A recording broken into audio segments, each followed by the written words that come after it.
ఇప్పుడు మీరు అన్యోన్యం అంటున్నారు, వాళ్ళు మీ మీద వేస్తున్న ఎలిగేషన్లు ఏంటంటే మీరు సరిగ్గా చూడరు, తిండి పెట్టరు, తాగుతాడు, రెస్పాన్సిబిలిటీ లేదు, ఇవన్నీ చెప్పి మిమ్మల్ని తిడుతున్నారు. తాగుతాడు అని ఏం అనలేదు, మిగతా అన్ని అన్నారు.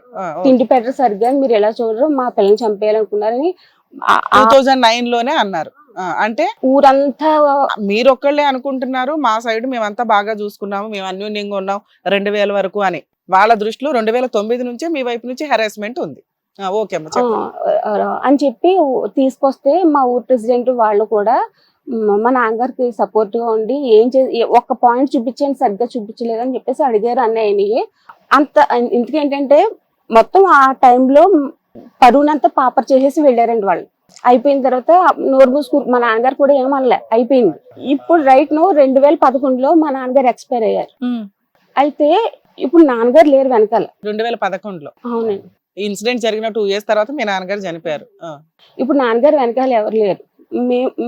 మా చిన్నప్పటి నుంచి మా అమ్మగారు కానీ మా నాన్నగారు కూడా ఎవరింటికి పంపించడం లేదు, ఎవరితో పంపించలేదు. ఉంటే అన్నయ్య, నేను, మా అక్క, మా అన్నయ్య కూడా ఉండట్లేదు. చెప్తున్నది ఏంటంటే మీ జీవిత కాలంలో మీ నలుగురు తప్ప మీరు ఏ చుట్టాలింటికి వెళ్ళలేదు, గుమ్మం దాటి బయటికి వెళ్ళాలి, వాళ్ళే రావాలి మా ఇంటి. అంతే, మీరు ఎప్పుడు ఎవరిళ్ళకి వెళ్ళాలి పంపించలేదు. ఎదరింటికి కూడా ఎప్పుడు పంపించి వాళ్ళ ఇంట్లో గదులు ఎలా ఉంటాయి కూడా పెళ్ళి వరకు నాకు తెలియదు. నాకే కాదు, మా అక్కకి మా అన్నయ్యకి కూడా ముగ్గురికి తెలియదు.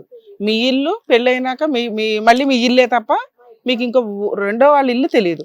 మీకు ఫ్రెండ్స్ లేరా? గట్టిగా తెలిస్తే మా చిన్నమ్మ ఇంటికి పంపించేది సెలవులకి 2-3 రోజులు. మళ్ళీ ఫ్రెండ్స్ ఉన్నారమ్మా? ఫ్రెండ్స్ ఉన్నారు. ఇంకొక వాళ్ళ ఇళ్ళకి వెళ్ళరా మీరు? వెళ్తే తాడ తీస్తుందని మా అమ్మ చెప్పకుండా వెళ్ళేవాళ్ళు. మీ అమ్మే కొడుతుంది. అమ్మ, నేను, అన్నయ్య, చెల్లి, లేకపోతే కోడలు అలా తేడా వస్తే ప్రతి ఒక్కరిని కూడా ఈ రోజుకి మా అమ్మ అంటే మాకు భయమే. సో కోడల్ని కూడా కొడుతుందా? మీ అమ్మ డామినేషన్ మీ ఇళ్లలో? డామినేషన్ అంటే జాగ్రత్త అండి. అంటే అప్పుడు మా అమ్మగారు ఏం జాగ్రత్త? అతి జాగ్రత్త. ఎదురింటి ఎలా ఉందో పక్కిళ్ళు ఎలా ఉందో కూడా మీకు తెలియదా? మీ అమ్మ ఉందా బతికే? పెట్టి మరి అసలు ఆవిడ తీసుకురావాలి విషయంలో కూడా అలాగే చూస్తుంది మా అమ్మ. తేడా వస్తే ఎవరినైనా కూడా అంటే మీ అమ్మగారు క్రమశిక్షణలో పెట్టేస్తున్నారు అంటే, ఆ వయసులో మేము చదువుకునేటప్పుడు కూడా ఇంత అతి క్రమశిక్షణ ఏంటో బాబు అని మేము బాధపడ్డాము. కానీ ఎంత క్రమశిక్షణలో పెట్టారో ఆ విధంగానే మమ్మల్ని అంత ప్రేమగానే చూసుకునేవారు ప్రతి విషయం. నాకు ఒక విషయం, ఇప్పుడు పెళ్ళైన తర్వాత వీళ్ళ ఆవిడని కూడా కొట్టారా మీ అమ్మగారు? లేదు, అసలు లేదండి. ఒక అమ్మ మీకు చెప్పండి అమ్మా, అతని ఇంటికి పెద్ద అన్నయ్య, చిన్నయ్య అండి. మధ్యలోనా ఇంకో అన్నయ్య ఉన్నాడా? అన్నయ్య ఉన్నాడండి. ఆయన వేరే చోట సపరేట్ గా ఉంటారు. సపరేట్ గా ఉంటారు మీ అమ్మను వదిలేసి. ఏముంది, అతి క్రమశిక్షణలో పెడితే కోడళ్ళు ఒప్పుకోరు కదా. అది నాకు తెలుసు. ఈవెన్ మా అన్నయ్య కూడా అతి క్రమశిక్షణలో పెట్టేస్తుందని చెప్పేసి హైదరాబాద్ తీసుకొచ్చేసాడని మా అమ్మ అవుతుంది. లేకపోతే అలా ఏం జరగదు. అన్ని పిల్లలకి పురుళ్ళు పోయడం అన్ని కూడా మమ్మల్ని ఏమో అడుగుతానన్నారు, అవి అడగండి. నాకున్న బాధ అన్నారు కదా, ఎందుకు ఇలాగ తిరుగుతున్నారు, ఇలా చేస్తున్నారంటే మాకు బ్యాక్ బోన్ సపోర్ట్ అస్సలు లేదండి, అస్సలు లేదు. ఎవరి దగ్గరికి వెళ్ళాలన్నా తెలియదు. ఇంకొకటి ఏంటంటే, గతంలో ఆవిడ 2009లో ఆవిడ తాగినప్పుడు చేసిన రచ్చ మామూలు చేయలే. ఈ రోజు చాలా సార్లు మళ్ళీ తాగేయడం, హాస్పిటల్ తీసుకెళ్ళడం అలా చేస్తున్నాడు. చేస్తుంటే రేపు పొద్దున్న చనిపోయారు అంటే ఆ రోజే మీ అమ్మాయి మీద, మీ పెద్ద అమ్మాయి మీద, నీ మీద, నీకు అందరి మీద కూడా పోలీస్ కేసు పెట్టి ఎక్కడ బూతులతో రచ్చరచ్చ చేశారు. ఈ రోజు మళ్ళీ ఆవిడ అలా చేసిందంటే పరిస్థితి ఏంటో తెలియదండి మాకు. మీ దగ్గర ఓకే, మేము ఇప్పుడు ఇప్పుడు చూడండి, సపోర్ట్ చేయటం అంటే కనుక మీ దగ్గర పెద్ద ఆధారం ఉందిగా, మీ దగ్గర ఆధారం ఉంది కదా మేడం? ఉందండి. అదే విషయంలో బ్యాక్ బోన్ ఏంటమ్మా? ల్యాండ్ ఆర్డర్ కి బ్యాక్ బోనే ఒక అడ్వకేట్. ఒక అడ్వకేట్ దగ్గరికి వెళ్ళి కేసు వేస్తే అయిపోతుంది కదా. మా బాధ ఏంటంటే మేడం, ఈ విషయం పిల్లల గురించి రేపు ఇబ్బంది పడతారు కదండి. మరి ఇప్పుడు ఏమవుతుందండి? అంటే ఇప్పుడేంటి? ఇప్పుడు ఇంకో విషయం చెప్పనా మేడం, నేను జరిగిన Day 1లోనే అన్నాను. నేను 4 సంవత్సరాల క్రితం మాట్లాడిన మాటలు కూడా ఇందులో ఉన్నాయి మేడం. తీసుకొచ్చే నీకు దండం పెడతాను, తీసుకొచ్చి వాళ్ళ అమ్మగారికి అప్పచెప్పు, నీకు నచ్చలేదో విడాకులు ఇచ్చే, ఇచ్చేసి నీ బతుకు నువ్వు బతుకు, ఆవిడ బతుకు. మధ్యలో ఇవి ఎలా తాగడం వల్ల అందరి జీవితాలు కొలాప్స్ అయిపోతాయి. మా రిక్వెస్ట్ తల్లి, దీన్ని ఎక్కడా తెలియజేయాల్సిన అవసరం లేదు. మీరేంటో మీ తెంగర మాటలేంటో నేను ఒక 2 నిమిషాలు సార్ మాట్లాడతారు వినండి. ఒక్క నిమిషం, ప్యూర్లీ సార్ టాపిక్ ఇది. రవి గారు, ఇప్పుడు మీకు ఏ సపోర్టు లేకపోతే ఏం సపోర్ట్ ఉంది అనేటటువంటి దీనికి ఏం సపోర్ట్ అక్కర్లేదు. ఒకటి మీకు ఆధారం, రెండో ఒక లీగల్ సిస్టమ్ పరంగా వెళ్ళి ఇది లెక్క తేల్చుకోండి. ఈరోజు మేము దీనికి ఎటువంటి విధంగా సపోర్ట్ చేస్తాం? ఇప్పుడు ఒకటి మీరు ఉంటారు, మా అమ్మగారు ఉన్నారు, నాన్నగారు లేరు, సపోర్ట్ లేదు, లోకల్ తెలీదు, జ్ఞానం లేదు, ఇదంతా అంటున్నారు. ఏ విధంగా మేము సపోర్ట్ చేయగలం ఇక్కడ? ఏ విధంగా సపోర్ట్ చేస్తామని అనుకున్నారు మీరు? ఇక్కడ మీ దగ్గర అన్ని ఆధారాలు ఉన్నాయి. ఏ లీగల్ సిస్టమ్ మీకు దగ్గరలో ఉన్న కోర్టు అనేటటువంటిది ఎక్కడుందో అనేది తెలుసు. నాకేమనిపిస్తుంది అంటే మీరిద్దరు మానసికంగా అసలు ఆలోచించలేకపోతున్నారేమో మీ ఇంట్లో వాళ్ళు. నా ఒక ఆలోచన చెప్పాను. అంటే నా దగ్గర ఉన్న ఎవిడెన్స్ని బట్టి నేను వెళ్ళొచ్చు సార్, నాకు వస్తాయి సార్, ఓకే అండి. అంటే ఈ విషయం తోటి వెళ్తే పిల్లలు రేపు పొద్దున్న చాలా ఇదైపోతారు సార్. సరే, అదే టాపిక్ నేను మాట్లాడాను సార్. ఈ విషయంతో వెళ్లాల్సిన అవసరం లేదు. ఇప్పటిదాకా 2009లోను 11లోను ఆ తర్వాత జరిగిన బోల్డ్ అని క్రుయాలిటీ గ్రౌండ్లు ఉన్నాయి మీ ఇద్దరి మధ్య. అది ఒక్కటే డిలీట్ చేస్తే మీరు సమాజాన్ని ఉద్ధరించిన వాళ్ళు అవుతారు. మీరు ఆల్రెడీ విడిపోయి 4 years అవుతుంది. మీరు డైవర్స్ కేసు వేస్తే ఆవిడ వచ్చి ఫైటింగ్ చేస్తే 2-3 yearsలో అయిపోద్ది. ఆవిడ ఫైటింగ్ రాకపోతే 6 months నుంచి 1 yearలో డైవర్స్ వచ్చేస్తాయి. ఆవిడ్ని పట్టుకొని మీరు వెళ్ళి బతిలాడి అడగాల్సిన అవసరమే లేదు. ఈ టాపిక్ లేకుండా మీరు కేసు వేసుకోండి. చాలా మందికి మీరు సేవ్ చేసిన వాళ్ళు అవుతారు. అర్థమవుతుందా? మీకు చెప్పిన విషయమే చెప్పానండి నేను. మేడం మీకు చెప్తా, మీకు కొంచెం ఆయనకంటే కాన్సన్ట్రేషన్ కాస్త బాగుంది కాబట్టి మీకు చెప్తున్నాను మేడం. మీ దగ్గర ఏ ఎవిడెన్సులు లేవు, ఇవన్నీ మాట్లాడుకోవడం దండగా. సరే ఉన్నాయి రికార్డులో, ఫోన్ రికార్డ్స్, అది కూడా అవసరంలా. వీళ్ళ దగ్గర ఉన్న స్టోరీని బేస్ చేసుకొని మీరు ఒక అడ్వకేట్ దగ్గరికి వెళ్తే ఆ టాపిక్ కాకుండా మిగతా ఏది పెట్టినా ఈజీగా డైవర్స్ వస్తుంది. మీకు ఎట్లా అంటే ఇట్లా పళ్ళుల్లో పెట్టినట్టు ఇమ్మీడియట్గా ఇప్పుడు డైవర్స్ వచ్చేయాలి, కమాన్ అని 4 సంవత్సరాల నుంచి తిరుగుతున్నారు. అంతే తప్ప అంటే ఎక్కడ ఒక న్యాయం జరిగిపోవాలి, ఇమీడియట్ గా ప్రాబ్లం అయిపోవాలి. ఆవిడని అడుగుతున్నారు ప్రతిసారి డైవర్స్ ఇవ్వండి, డైవర్స్ ఇవ్వని. ఇస్తానంటది, ఇవ్వనంటది. ఎందుకంటే ఆ అమ్మాయికి ఆల్రెడీ ఎంత ఉందో ఆల్రెడీ డాక్టర్ గారు చెప్తారు ఇప్పుడు. సో ఈ పొజిషన్ లో ఆవిడ డైవర్స్ మీకు అవసరం, ఆవిడ యాక్సెప్టెన్సీ మీకు అవసరంలా. మీ పని మీరు చేసుకుంటూ వెళితే ఇంక ఏ ఛానల్స్ కి వెళ్లాల్సిన అవసరం రాదు, వెళ్ళొద్దు. ఇన్ కేసు వెళితే ఈసారి మేబీ మేము ఇక్కడ బ్లర్ చేస్తాం పూర్తిగా మిమ్మల్ని. ఈ టాపిక్ అనేది మీరెవరు అనేది బయట ప్రపంచానికి తెలియపోవచ్చు, కానీ ఇంకొక ఛానల్స్ ఇంకొక చోటకు వెళ్తే కనుక ఆ అమ్మాయి లీగల్ యాక్షన్ తీసుకొని చాలా సివియర్ కేసు ఇది. మీరు చెప్తున్న ఏదైతే టాపిక్ మనం ఏదైతే దాద్దాం అనుకుంటున్నామో దాన్ని మీరు బాంబు పేల్చినట్టు అవుతుంది. అర్థమవుతుందా? ప్లీజ్, ఇది మా పర్సనల్ రిక్వెస్ట్. మాకు సోషల్ రెస్పాన్సిబిలిటీ చాలా ఎక్కువ అండి. అందుకు మిమ్మల్ని రిక్వెస్ట్ చేస్తూ అరే మళ్ళీ మేము చెయ్యము అని బయటకు పంపించేస్తే తెలియక పాప అమాయకత్వంతో మళ్ళీ ఎక్కడెక్కడికో వెళ్ళి కూర్చుంటారేమో. ఒక్కవేళ అమ్మాయికి ఎవరన్నా అడ్వకేట్ ఉండి ఒక కేసు వేస్తే అసలు అమ్మాయి వేసే ఏ కేసులు పనికిరావు. అలాంటిది ఈ ఒక్క కేసు పనికొస్తుంది. దయచేసి మా పర్సనల్ రిక్వెస్ట్ ఇక్కడతో స్టాప్ చేసి. వాళ్ళ నాన్నగారు అంటున్నారటండి, నేను వాళ్ళ నాన్నగారికి ఫోన్ చేసి మాట్లాడాను. అమ్మ మీరు అసలు వాళ్ళతో మాట్లాడద్దు, మీతో మాట్లాడే అర్హతే వాళ్ళకి లేదు. మీరు చెప్తున్న విధానం ప్రకారం చేసుకుంటారో చేసుకోండి అంతే. వాళ్ళు అదే మాట్లాడతారమ్మా.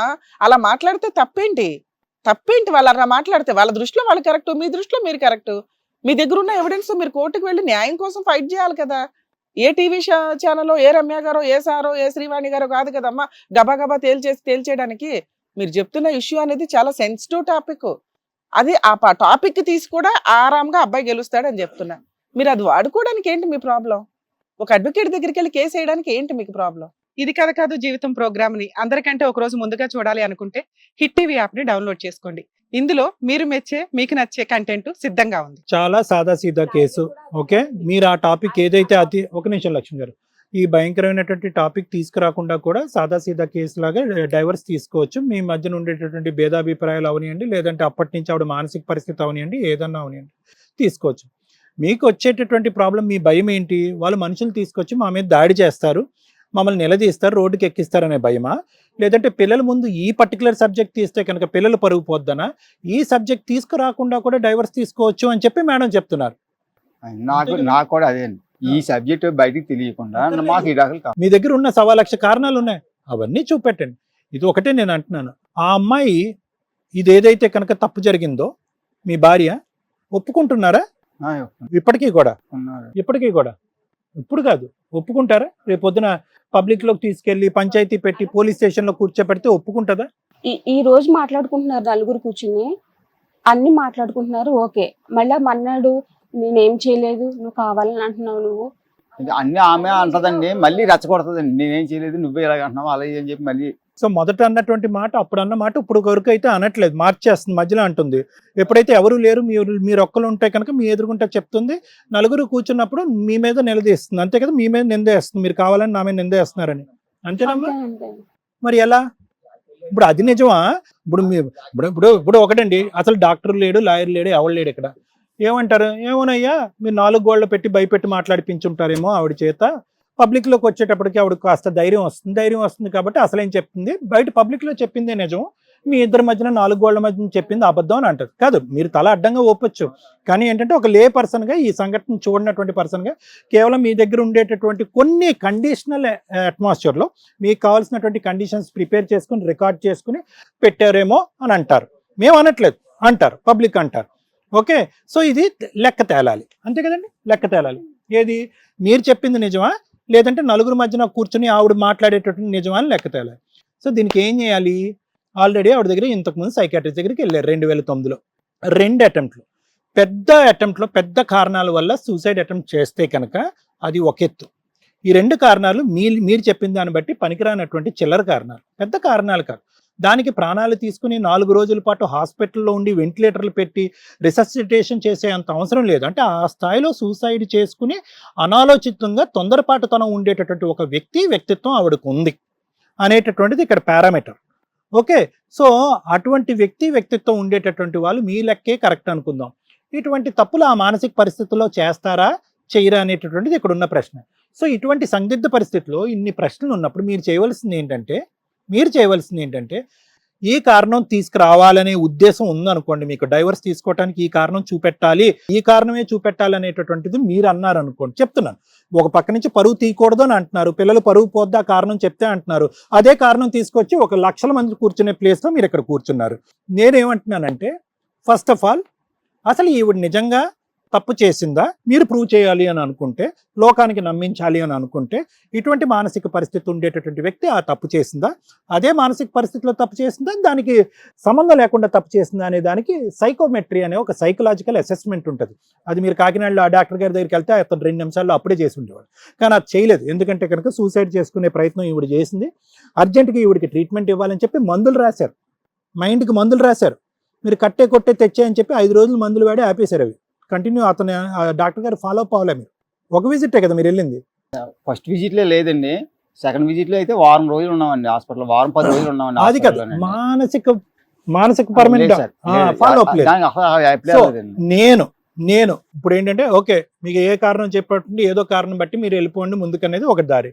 రెండోది లేదండి, ఆవిడ ఎందుకు ఇలా చేస్తుంది అనేది కనుక్కోవాలనేటటువంటి కుతూహలం కానీ ఆలోచన కానీ మీకు ఉంటే కనుక, నేనైతే మరి మీరు ఇక్కడికి వచ్చి కూర్చున్నందుకు ఆ కారణం తెలుసుకోవడానికే ప్రయత్నం చేస్తున్నారేమో అని నేను అనుకున్నాను.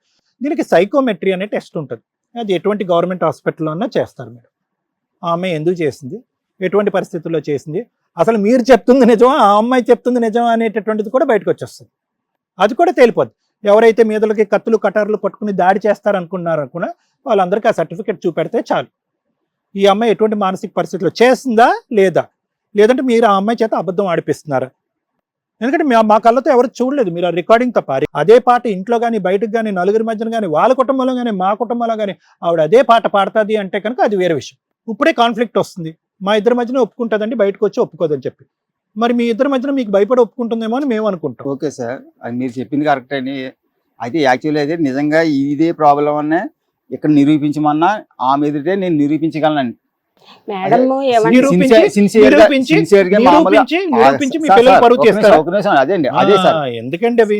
అలాగా సార్, అదే విషయం నిరూపించాలంటే ఆ మొత్తం మా 3 పర్సన్ తీసుకొచ్చి చెప్తే నిజం ఒప్పుకుంటారండి, దాని గురించి కాదండి. మీరు లేకుండా కూడా ఒప్పుకుంటారండి, మీరు లేకుండా మీరు అడిగితే ఒప్పుకుంటారండి, మేము అడగక్కర్లేదు.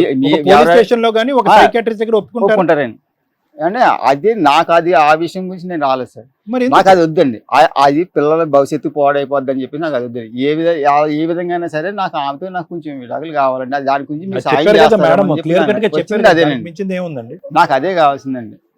వచ్చిన దానికి కారణం ఏంటంటే మా అన్నయ్య కోసం అయితే రావడం అయితే రమ్మంటే వచ్చాను, కానీ ఇంకొక కారణం కూడా ఉందండి.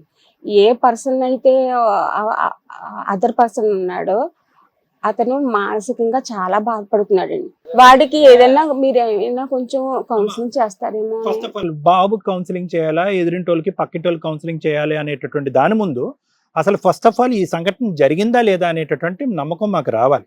దానికి అది రావాలి అంటే కనుక ఇందాక ఫస్ట్ ఆఫ్ ఆల్ మీరు వచ్చిన పర్పస్ ఒకటేనండి, ఇక్కడ ఆవిడ దగ్గర నుంచి నాకు డైవర్స్ ఇప్పించండి దాని గురించి అంతే వచ్చారు కదా. అది అయిన తర్వాత ఏంటి అనేటటువంటిది ఆ సంఘటన తర్వాత చూద్దాం. అది ఇన్ హౌస్ ప్రైవేట్ గా చేయొచ్చు, అది గవర్నమెంట్ హాస్పిటల్స్ లో కూడా పీడియాట్రిక్ డిపార్ట్మెంట్స్ ఉంటాయి, సైకలాజికల్ డిపార్ట్మెంట్స్ ఉంటాయి. నిజంగా మీరు చెప్పేది వాస్తవం అయితే కనుక అది ఫస్ట్ ప్రూవ్ అవ్వాలి. ఆ అబ్బాయి కౌన్సిలింగ్ చేసే ముందు చిన్న పిల్లని తీసుకొచ్చో లేదంటే పెద్ద పిల్లని తీసుకొచ్చి అక్కడ కూర్చోపెట్టడం కాదు. ఇక్కడికి మీరు వచ్చింది ఓన్లీ డైవర్స్ గురించి. తర్వాత క్రమంగా జరిగేటటువంటి ప్రక్రియ అది మీరు దగ్గర ఉండే గవర్నమెంట్ హాస్పిటల్ దగ్గరికి తీసుకెళ్లొచ్చు, డాక్టర్ మల్లికార్జున్ గారి దగ్గర తీసుకెళ్లొచ్చు. అక్కడ ఒక చాలా పెద్ద సైకాట్రిక్ డిపార్ట్మెంట్ ఉంది, అక్కడ చిల్డ్రన్ సైకాలజిస్టులు కూడా ఉంటారు, అక్కడ తీసుకెళ్లి అది ప్రక్రియను కొనసాగించుకోండి. డైవర్స్ తీసుకోవడానికి ఈ కారణం చూపెట్టకుండా డైవర్స్ తీసుకోవాలని మీరు అనుకుంటున్నారు, దానికి మీరు కూడా అంగీకరిస్తున్నారు కాబట్టి మనందరం ఒకే తట్టి మీద ఉన్నాం, అందరూ అంగీకరిస్తున్నాం కాబట్టి అది నా మీదే పెట్టు కేసులు అంటున్నాడండి. సొల్యూషన్ దొరికింది, మీరు వచ్చినందుకు సొల్యూషన్ దొరికింది ఇక్కడికి వచ్చినందుకు అంటున్నాడండి మా అన్నయ్య. నా మీద పెట్టు కేసులు, నేను మంచిగా కాదని కేసులు పెట్టు కావాలంటే వాళ్ళ దగ్గర. అప్పుడు నాకు ఆ విధంగా మీరు ఏం చేయాలో ఎందుకంటే డాక్టర్ గారు చెప్పారు, ఇప్పుడు మేడం కూడా చెప్తారు, మీరు జాగ్రత్తగా వినండి. మేడం గారు చెప్పేటటువంటి ప్రతి పాయింట్ అది కనుక ఫాలో అయితే మీకు కావాల్సింది మీకు వస్తుంది. మీరు ఇక్కడ వరకు దేనికైతే వచ్చారో దానికి ఆన్సర్ అనేది దొరుకుతుంది. జాగ్రత్తగా వినండి మేడం. మీరు చాలా అపనమ్మకంతో ఇక్కడికి వచ్చారండి. మీ నమ్మకం ఏంటో అపనమ్మకం ఏంటో నాకు అర్థం కావట్లే. మా స్టేజ్ మీద డైవర్స్ ఇప్పించడం కుదరదు. ఎందుకంటే ఆపోజిట్ పార్టీ రావాలి, వాళ్ళు విల్లింగ్గా ఉంటే ఒక అగ్రిమెంట్ రాసి బయట లాయర్ దగ్గరికి వెళ్ళి కోర్టులో కేసు వేసుకోండి అని చెప్తాం. అర్థమవుతుందా? సో మీరు ఇక్కడికి వచ్చారు, ఆవిడ రాలేదు, ఓకే ప్రొసీడింగ్స్, అసలు ఆవిడ పిలవడమా పిలవకపోవడమా ఎపిసోడ్ చేయడం అనేది పక్కన పెడితే మీరు అడుగుతున్నది మమ్మల్ని నమ్మి వచ్చి ఒకటి మాకు డైవర్స్ ఇప్పించండి, రెండు అవతల వాళ్ళు మా మీదకి వచ్చి న్యూసెన్సులు చేయకూడదు, గొడవ చేయకూడదు. ఆల్రెడీ మీరిద్దరు విడిపోయి 4 years అవుతుంది. వాళ్ళు ఎవరో ఇప్పటిదాకా మీ ఇళ్ల మీదకి వచ్చి దౌర్జన్యం చేసింది లేదు, కొట్టింది లేదు, తిట్టింది లేదు. మీరు వాళ్ళని కదుపుకుంటున్నారు ప్రతిసారి, డైవర్స్ ఇవ్వు, లేకపోతే ఈ విషయం 4గురికి చెప్తాం, 10 మందికి చెప్తాం, 50 మందికి చెప్తాము అని. సరే, దానికి వాళ్ళ కామన్గా ఎప్పుడు రియాక్షన్ ఎలా ఉంటుంది? ఆవిడకున్న సైకలాజికల్ ప్రాబ్లంకి అక్కడ ఆల్రెడీ డాక్యుమెంట్లు కూడా మీరు సబ్మిట్ చేస్తున్నారు. ఆవిడకున్న ప్రాబ్లంకి ఆవిడ కేసులు వేసుకుంటుందా, డైవర్స్ ఇస్తుందా అనేది ఆవిడ పర్సనల్ విషయం. మీరు అడిగింది ఒక తప్పు చేసేసింది కాబట్టి ఆ తప్పును మేము హైలైట్ చేసుకొని మేము డైవర్స్ తీసుకుంటామండి అంటే ఇక్కడ ఒక చాలా సెన్సిటివ్ విషయం ఉంది. మీరేమంటున్నారు? నేను రెడ్ హ్యాండెడ్గా చూశానండి, ఆవిడకి ఆల్రెడీ అక్రమ సంబంధాలు ఉన్నాయి, పిల్లలు సైకలాజికల్గా సఫర్ అవుతున్నారు అని అంటున్నారు. ఇవన్నీ కూడా అవసరమే లేకుండా చాలా దీనికంటే మేజర్ పాయింట్లు నేను చెప్పా. ఏమని? క్రూయాలిటీ గ్రౌండ్, ఆ అమ్మాయికి సూసైడ్ టెండెన్సీ ఉంది, మీ దగ్గర ఆల్రెడీ డాక్యుమెంటరీ ఎవిడెన్స్ ఉంది. అర్థమవుతుందా? సూసైడ్ టెండెన్సీ ఎప్పుడూ కూడా చాలా ప్లస్ పాయింట్ డైవర్స్కి. నెక్స్ట్ ఏ రోజు కూడా ఆవిడ సరిగ్గా చూడలా. ఇంకొకటి మీ డైవర్స్కి ప్లస్ పాయింట్ అమ్మ డిజర్షన్. విడిపోయి more than 2 years అయితే ఆ డైవర్స్ కేసులు ఇర్రిపేరబుల్ బ్రేక్ డౌన్ ఉంది అంటే ఇక ఈ కేసు కలవడానికి కుదరదు అనే పాయింట్ల మీద సుప్రీంకోర్టు గైడ్ లైన్స్ చాలా మేజర్ పాయింట్లు ఇప్పుడు నేను 2 చెప్పినవి, suicide tendency, more than 2 years separation, ఈ 2 పాయింట్లతోటే మీకు డైవర్స్ వస్తాయి. అర్థమవుతుందా? ఒక చిన్న లాయర్ని పెట్టుకున్నా కూడా మీకు ఈజీగా డైవర్స్ వచ్చే కేసు. మీరు ఏదైతే ఒక పాయింట్ మాట్లాడుతున్నారో ఆ పాయింటే టచ్ చేయాల్సిన టాపిక్ కాదు, అవసరము లేదు. నెక్స్ట్ మీరు మాట్లాడుతున్నది ఇంకొకటి, మా బిహేవియర్స్ వల్ల మా పిల్లలిద్దరూ కూడా సైకలాజికల్గా ఇబ్బంది పడుతున్నారండి. దానికి మా స్టేజ్ నుంచి మీకు హామీ ఇస్తున్నాం, మీకు మీ పిల్లలకి. ఎందుకంటే మీరు పెరిగిన విధానం వింటే మాకు ఈజీగా అర్థం అవుతుంది. ఒక తల్లి మేబీ ఆవిడ గురించి నెగిటివ్గా మాట్లాడడానికి కూడా స్టిల్ ఇప్పటికీ ఈ ఏజ్లో భయపడుతున్నారు వీళ్ళు. అవునండి మా అమ్మ కానీ బాగానే చూసుకుంది. ఏం బాగా? అది బాగా చూసుకోవడం ఎలా అవుతుంది? పిల్లలకి కనీసం ఫ్రెండ్స్ ఇళ్ళకి పంపించలేదు, ఎదురిల్లు ఎలా ఉంటుందో తెలియదు, చుట్టాలు ఇల్లు ఎలా ఉంటాయో తెలియదు. ఒక సైకిక్గా అలాంటి మూవీస్ కూడా చాలా చూసామండి. మేబీ అలా పెరుగుతూ ఉంటారు, అందులో మీరు ఒక ఎగ్జాంపుల్. మీ అదృష్టాలు ఎక్కడ బాగున్నాయంటే ఒక కుటుంబాలు వచ్చినాయి, ఆ కుటుంబాల్లో ఆల్రెడీ ఈ అమ్మాయికి సైకలాజికల్ డిప్రెషన్ వచ్చిందంటే మీరంటే చిన్నప్పటి నుంచి పెరిగి ఉన్నారు కాబట్టి మీ అమ్మ యొక్క ట్రెడిషన్ విధానానికి మీకు అలవాటు అయిపోయి ఓహో ప్రపంచం ఇలాగే ఉంటుందేమో అని అనుకున్నారు. బయట నుంచి వచ్చిన వ్యక్తులు అలా ఉండరుగా. కోడలు వచ్చి ఆల్రెడీ 20 ఏళ్ల క్రితం పెళ్ళి అయితే 2009కి సైకలాజికల్ డిప్రెషన్ వచ్చింది. ఎందుకంటే మీ అమ్మ దగ్గర పడిన నరకానికి మీరు కొంచెం రియలైజ్ అయ్యి ఆ అమ్మాయిని బయటకు తీసుకొచ్చారు, వేరే కుటుంబం పెట్టారు, మీరు మీ పిల్లలు మీ సంసారం మీరు. ఆవిడ ఎక్కడ అదృష్టవంతురాలో తెలుసా? అల్లుడి ఇంట్లోకి రాలా, అల్లుడు ఆల్రెడీ భార్యను తీసుకుని బయటికి వెళ్ళిపోయాడు. ఆవిడ కొంచెం ఒక సమాజాన్ని చూడడం, మీ సిస్టర్ ఓ సమాజాన్ని చూసిందో, ఎదురిల్లు, పక్కిల్లు, చుట్టాలిల్లు, ఆడపడుచుల ఇల్లు, అత్తమామల ఇల్లు, ఇవి చూడడం అనేది ఆవిడకి బయటికి రావడం వల్ల ఆవిడ కొంచెం రికగ్నైజ్ అయ్యి ఓహో సమాజంలో ఇలా బతకాలి, ఇలా ఉండాలి అనేది ఆవిడకి అర్థమైంది.